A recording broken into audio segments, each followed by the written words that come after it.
প্রধান উপদেষ্টা ডক্টর মোহাম্মদ ইউনূসকে শুভেচ্ছা জানিয়েছেন মার্কিন president Donald Trump. Donald Trump এবং ডক্টর মোহাম্মদ ইউনূসের পাশাপাশি ছবি। ডক্টর মোহাম্মদ ইউনূসের সঙ্গে মার্কিন প্রেসিডেন্ট ডোনাল্ড ট্রাম্পের নৈশ ভোজে দেখা হবে। নরেন্দ্র মোদীকে নয়, ডক্টর মোহাম্মদ ইউনূসকে হাতে রাখতে চান মার্কিন প্রেসিডেন্ট ডোনাল্ড ট্রাম্প। বাংলাদেশের সাথে কূটনৈতিক সম্পর্ক আরো জোরদার করতে আগ্রহী ট্রাম্প। এটাই আমি চাচ্ছিলাম, বড় খুশি লাগতেছে। মানে আমি এত খুশি হয়েছি, কত খুশি বিশ্বাস করে বলে বুঝাইতে পারবো না। কাটা দিয়ে কাটা তোলানো হবে, তো শয়তান দিয়ে এই শয়তানের কাটা তোলানোর খেলা শুরু হচ্ছে। এটা দরকার ছিল, এই সিদ্ধান্তটা আরো অনেক আগেই দরকার ছিল, বাট তারপরেও দীর্ঘদিন পরে নিজেরা বুঝতে পারছে। ডক্টর ইউনূস সরকারের কাছ থেকে এই মুহূর্তে অসাধারণ ফলাফল মিলেছে। পুরনো হিসাব নিকাশ শেষ, বদলে গেছে, আন্তর্জাতিক রাজনীতি শুরু হয়ে গেছে। ইতিহাসে যেটা কখনো ঘটেনি সেটা করতে যাচ্ছে, অসাধারণ ঘটনা ঘটছে। বিএনপি জামাতের দিকে মিসাইল ছুড়ে মারছে, আর জামাত শিবির সেই মিসাইলটাকে এন্টি ব্যালিস্টিক মিসাইল মেরে একেবারে গুইয়ে দিচ্ছে আকাশে। মারার সাথে সাথে দেখেন যে ভিকটিম, সেই ব্যক্তি কি মানে শুনুন।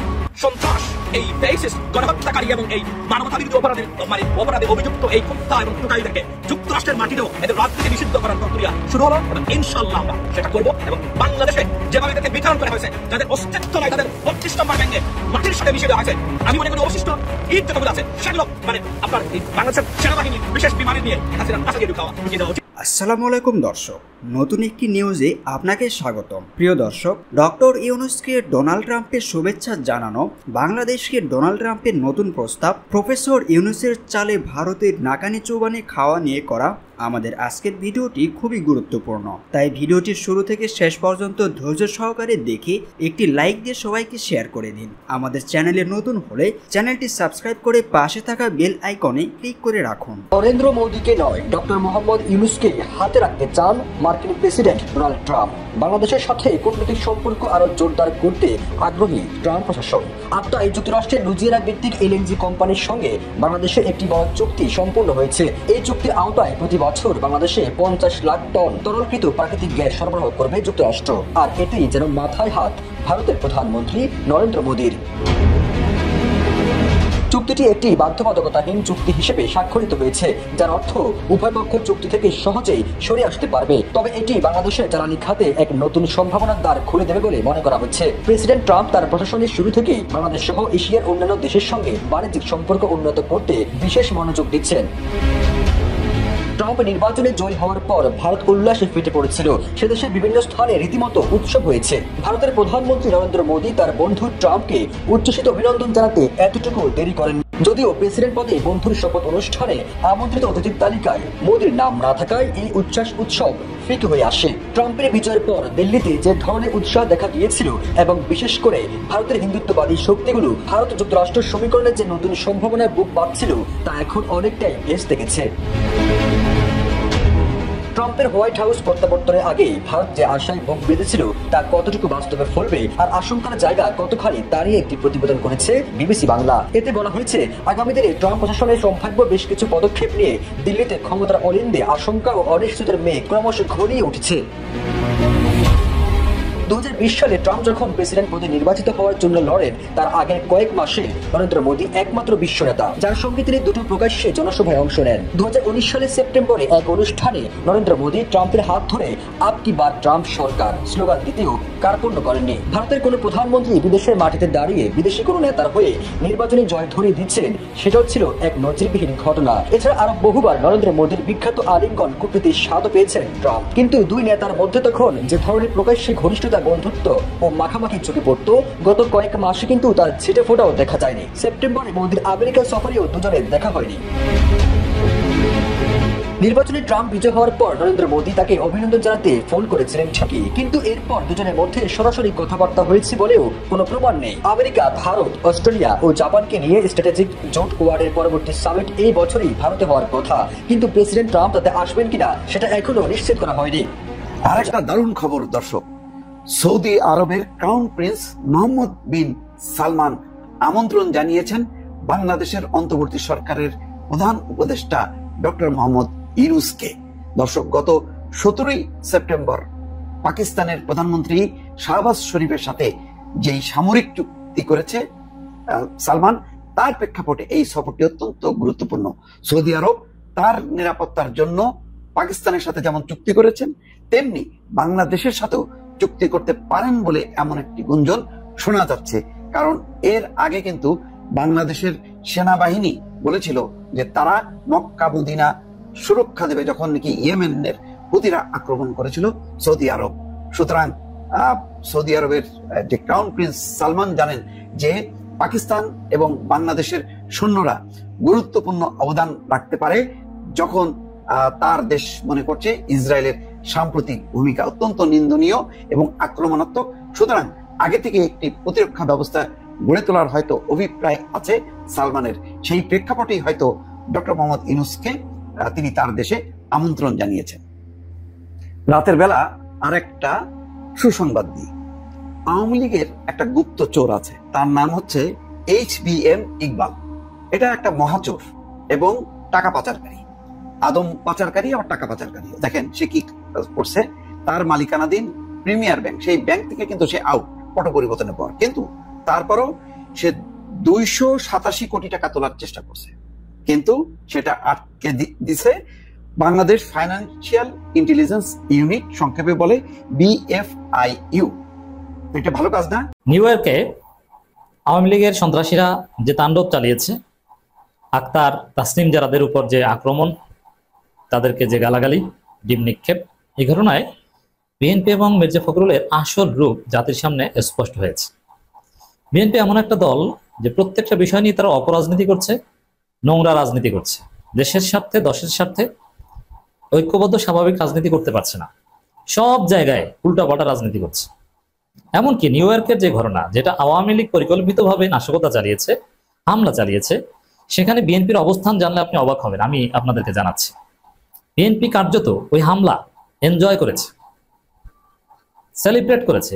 মির্জা ফখরুল মিটিমিটি করে হেসেছেন। তা আমার উপর তো না, এটা তো আক্তারের উপর, তাসনিম জারার উপর, সমস্যা কি? আমার তো সমস্যা নেই। বিএনপির লোকজন এই বিষয়ে স্ট্যান্স কি দেখেন।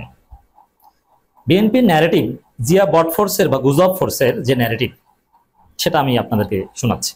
তার আগে বলি, আসলে বিএনপির কোনো আত্মবিশ্বাস নেই। তারা বুঝে গেছে আগামী নির্বাচনে তাদের ভরাডুবি হবে, তাদের ভয়ানক পরাজয় হবে, যার ফলে তারা এখন সব জায়গায় অপরাজনীতি করছে, সুস্থ ধারা রাজনীতি করতে পারছে না। যদি তারা বুঝতো যে না, তারা নির্বাচনে জিতবে, ক্ষমতা আসবে, তাহলে সুস্থ ধারা রাজনীতি করত। পরাজয় নিশ্চিত ভেবে তারা অসুস্থ ধারা রাজনীতি করছে। বিএনপির ন্যারেটিভটা হচ্ছে এরকম যে ইউনূস বিএনপিকে ফাঁসাতে চেয়েছিল, জামাতের পরিকল্পনা।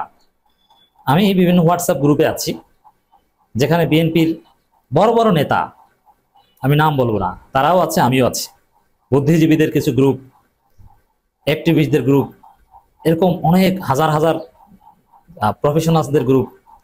সেখানে বিএনপি নেতারা, বিএনপির এই বুদ্ধিজীবীরা ন্যারেটিভ ছড়াচ্ছে কি, যে নিউ ইয়র্কে জনাব কেনেডি বিমানবন্দরে যে ঘটনা ঘটেছে ওটা জামাত এবং ইউনূসের পরিকল্পিত ছিল। ইউনূস, জামাত, আওয়ামী লীগ পরিকল্পিতভাবে এটা করেছে। তারা বিএনপিকে ফাঁসাতে চেয়েছিল, কিন্তু না, বিএনপি বেঁচে গেছে, বিএনপিকে ফাঁসাতে পারেনি। কিভাবে বিএনপিকে ফাঁসাতে চেয়েছিল ইউনূস, জামাত, আওয়ামী লীগ মিলে? যে এখানে মির্জা ফখরুলের গায়ে ডিম মারতে চেয়েছিল, কিন্তু পারেনি। মির্জা ফখরুলের গায়ে ডিম মারতে পারলেই বিএনপির লোকজন ওখানে আওয়ামী লীগের লোকজনের সাথে মারামারিতে জড়াতো, আর প্রমাণ হতো যে না, বিএনপি তো সহিংস দল। আন্তর্জাতিক অঙ্গনে বিএনপিকে বিতর্কিত করতে পারতো জামাত। অতএব মির্জা ফখরুলের গায়ে ডিমও মারতে পারেনি, বিএনপির লোকজন ঝামেলায় জড়ায়নি, অতএব বিএনপি বেঁচে গেছে। কতটা নোংরা রাজনীতি চিন্তা করছেন? বাস্তবে কি হয়েছে? বিএনপি ভিলেন হয়েছে, এনসিপি ডিম খেয়ে হিরো হয়েছে। এনসিপি রাজনীতি যতটুকু পিছিয়ে পড়েছিল, আওয়ামী লীগের হামলার শিকার হয়ে এনসিপি এগিয়ে গেছে।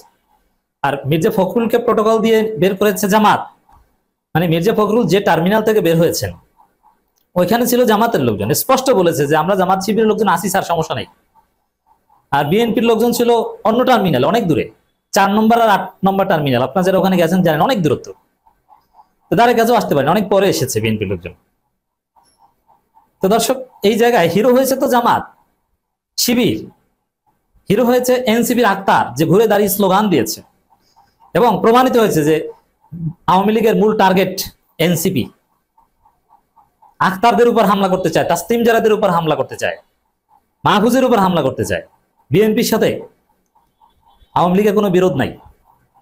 প্রমাণ, মির্জা ফখরুল যেখানে বলেন যে আমরা আওয়ামী লীগকে আগামী নির্বাচনে চাই, জামাতকে আর মাথায় তুলব না, আওয়ামী লীগকে নির্বাচন চাওয়ার সাহস বাংলাদেশে মির্জা ফখরুল ছাড়া অন্য কেউ করতে পারে না, যে জনগণের ধোলাই খাবে এটা করলে। অথচ মির্জা ফখরুল এটা করছেন, ধোলাই খাচ্ছেন না। তাহলে সেই মির্জা ফখরুলকে তো আব্বা ডাকবে আওয়ামী লীগ, তাকে হামলা করবে কেন? এনসিপি এবং বিএনপি এবং মির্জা ফখরুলের আসল রূপটা আশা করি আপনারা বুঝতে পেরেছেন। এই জন্য মিটিমিটি হেসেছে যে এই যে আক্তারের উপর ডিম মেরেছে, তা থেকে আমার গায়ে তো মারেনি, আমার গায়ে তো মারতে পারেনি। ভেবেছিল যে তারা এটা যুক্তরাষ্ট্র, এখানে কি চায়? যুক্তরাষ্ট্রে আওয়ামী লীগও কি একদম লিমিট ক্রস করে? সব ক্ষেত্রে তো করে না। ওখানে তো মাথা মাথা ফাটিয়ে একদম সে 28 অক্টোবর 2006-এর মতো অবস্থা করে না যুক্তরাষ্ট্র আওয়ামী লীগ, পারলে সুযোগ পেলেও করবে না। জাস্ট সর্বোচ্চ ডিম মারা, এই এমনকি গায়ে হাতও দিবে না। যেমন এম রহমান মাসুমের সাথে যে ঝামেলা হয়েছে, গায়ে হাত দিয়েছে, কারণ ওরা জানে যে ওখানে উল্টাপাল্টা করলে তাকে একদম লাথি দিয়ে দড়ি দিয়ে বেঁধে বাংলাদেশে পাঠিয়ে দিবে।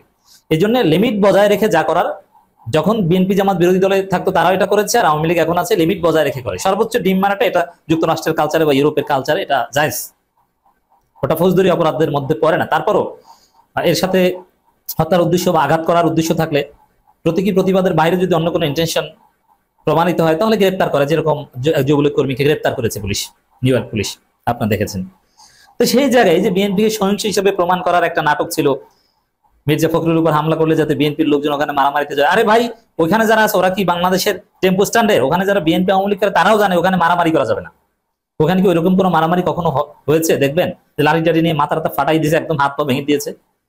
এটা তো বাংলাদেশ না, আর ওইখানে পদে পদে পুলিশ থাকে, পুলিশও মাত্রাতিরিক্ত বল প্রয়োগ করে না। তো এগুলো কিসের রাজনীতি করছে বিএনপি? এদের মাথা ঠিক আছে? কি ন্যারেটিভ নিয়ে এসেছে এখানে?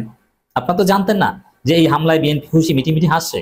আমাদের সাথে তো বাজে না, ওটা এনসিপির সাথে আমরা জড়াইনি, কারণ ওটা জামাতের ষড়যন্ত্র ছিল। কি উদ্ভট! কিন্তু দিন শেষে ওরা নিজেরাই সান্ত্বনা নেয়। দিন শেষে কি হলো? জামাত শিবির হিরো হলো বিশ্বব্যাপী, প্রশংসায় ভাসছে জামাত শিবির। যে মির্জা ফখরুলকে বাংলাদেশের ইত্তেফাক সহ বিভিন্ন গণমাধ্যম দেখলাম রিপোর্ট করেছে যে আমরা জামাত শিবির ছাড়া আছি, চিন্তা করবেন না, আপনি থাকেন এদিকে, আমরা আছি। এর মানে জামাত শিবির প্রোটোকল দেয় এনসিপি কে, জামাতকে, বিএনপি কে, ফখরুলকে, তাসনিম জারাকে, আক্তারকে, এটাই প্রমাণিত হলো জামাত শিবিরের হিরো, এটাই প্রমাণিত হলো। আর বিএনপি ধৈর্যা, বিএনপি টাইমলি মির্জা ফখরুলকে রিসিভ করতেও যেতে পারে না। ফখরুল বের হয় 4 নম্বর টার্মিনাল থেকে, বিএনপি বসে থাকে 8 নম্বর টার্মিনালে। এদের কমিউনিকেশন ঠিক মতো থাকে না। কি প্রমাণিত হলো? বিএনপি কি ধৈর্যা প্রমাণিত হলো, রাইট? মির্জা ফখরুল ফেসবুকে স্ট্যাটাস দিয়েছেন, এটা হচ্ছে ওই যে চারদিকে যে ধোলাই খাচ্ছেন, জামাত চ্যালেঞ্জ দিয়েছে যে মির্জা ফখরুলকে প্রমাণ দিতে হবে যে কোথায় জামাত 30 আসন চেয়েছে। যদি না চ্যালেঞ্জ না দিতে পারে তাহলে মির্জা ফখরুলকে ক্ষমা চাইতে হবে। তো মির্জা ফখরুল কঠিন বেকায়দায় করেছেন, কিং কর্তব্য বিমূঢ় মির্জা ফখরুল হতাশ, অন্ধকার দেখছেন। আমি কি করব? আমি তো ধরা খেয়েছি, আমাকে তো বাংলাদেশের মানুষ ভারতের দালাল বলছে। ভারতের দালাল বলে রাস্তাঘাটে আমাকে ধাওয়া করে কিনে কে জানে। এই জন্য এটা ব্যালেন্স করার জন্য মির্জা ফখরুল ফেসবুক পোস্ট দিয়েছেন। নিউ ইয়র্ক বিমানবন্দরে যা ঘটেছে তা আবারও প্রমাণ করলো আওয়ামী লীগ তাদের অন্যায়ের জন্য বিন্দুমাত্র অনুশোচনা করে না। আচ্ছা, অনুশোচনা করলেই কি আপনি রাজনীতিতে সুযোগ দিবেন? ফাইজলামি পেয়েছেন? গণহত্যার বিচার কি অনুশোচনা? অনুশোচনা এই কথাটা বলেন কেন? অনুশোচনা করলেও বাকি, না করলেও বাকি। কি মনে করেন যে আওয়ামী লীগ ক্ষমা চাইলে আমরা বাংলাদেশে নির্বাচন করতে দেবো? কোশ্চিন কালো না, এটা ক্ষমা চাওয়ার বিষয় না। অনুশোচনা নিয়ে আসে, যাই হোক, অ্যাটলিস্ট আওয়ামী লীগের চরিত্র বদলায় নিয়ে অনুশোচনা নাই, এটা বলছে মির্জা ফখরুল। কেন বলছে? ওই যে ভারতের সাথে যে আশ্বাস দিয়েছে ওটা ধরা পড়ে গিয়েছে, আওয়ামী লীগকে নির্বাচনে চায়, এটা নিয়ে বাংলাদেশে তোলবার। এখন ওইটা ঢাকতে একটু ব্যালেন্স করছে। আওয়ামী লীগ আজ পর্যন্ত যা অন্যায় করেছে সবকিছু বিচার আইনের মাধ্যমে হবে, দল দেশের সাথে ধৈর্য ধরুন, কচু হবে আইনের মাধ্যমে। ওই এইটাই বলেছিল যে আইনের মাধ্যমে, নির্বাচনের মাধ্যমে হাসিনা পতন ঘটাও, পেরেছেন? কিয়ামত পর্যন্ত চেষ্টা করলেও হাসিনার একটা ভালো শিখতে পারতেন না। তা আপনাদের এইগুলোর মাধ্যমে কিছু হবে না। জনগণ প্রতিবাদ করে, প্রতিহত করে আওয়ামী লীগকে ধ্বংস করবে, আওয়ামী লীগকে বাস ডলা দিবে, বুলডোজার ডলা দিবে। এদিকে ভারতের পত্রিকা এই সময় আমার সাক্ষাৎকার ভুলভাবে উপস্থাপন করেছে বলে মন্তব্য করলেন মির্জা ফখরুল। ভারতের দৈনিক পত্রিকা এই সময়ে প্রকাশিত বিএনপি মহাসচিব মির্জা ফখরুল ইসলাম আলমগীরের সাক্ষাৎকার ভুলভাবে উপস্থাপিত হয়েছে। বিএনপি মহাসচিবের বরাত দিয়ে মঙ্গলবার মিডিয়া সেল এ তথ্যই জানায়। বিএনপি মহাসচিব মির্জা ফখরুল ইসলাম আলমগীর স্পষ্টভাবেই জানিয়েছেন যে ভারতের দৈনিক পত্রিকা এই সময়ে প্রকাশিত সাক্ষাৎকারে তিনি এ ধরনের কোনো বক্তব্য দেননি। সাক্ষাৎকারের ভিত্তিতে বাংলাদেশের বিভিন্ন গণমাধ্যমে ভিন্ন ভিন্ন শিরোনামে সংবাদ প্রকাশিত হলেও এটি ভুল ও বিভ্রান্তিকর। তিনি এই ধরনের সংবাদ প্রকাশে নিন্দা জানান এবং জনগণকে বিভ্রান্ত না হওয়ার জন্য অনুরোধ করেন। পাশাপাশি তিনি সাংবাদিকদের প্রতি আহ্বান জানিয়েছেন বিভ্রান্তিকর এই সংবাদ প্রকাশ না করার জন্য।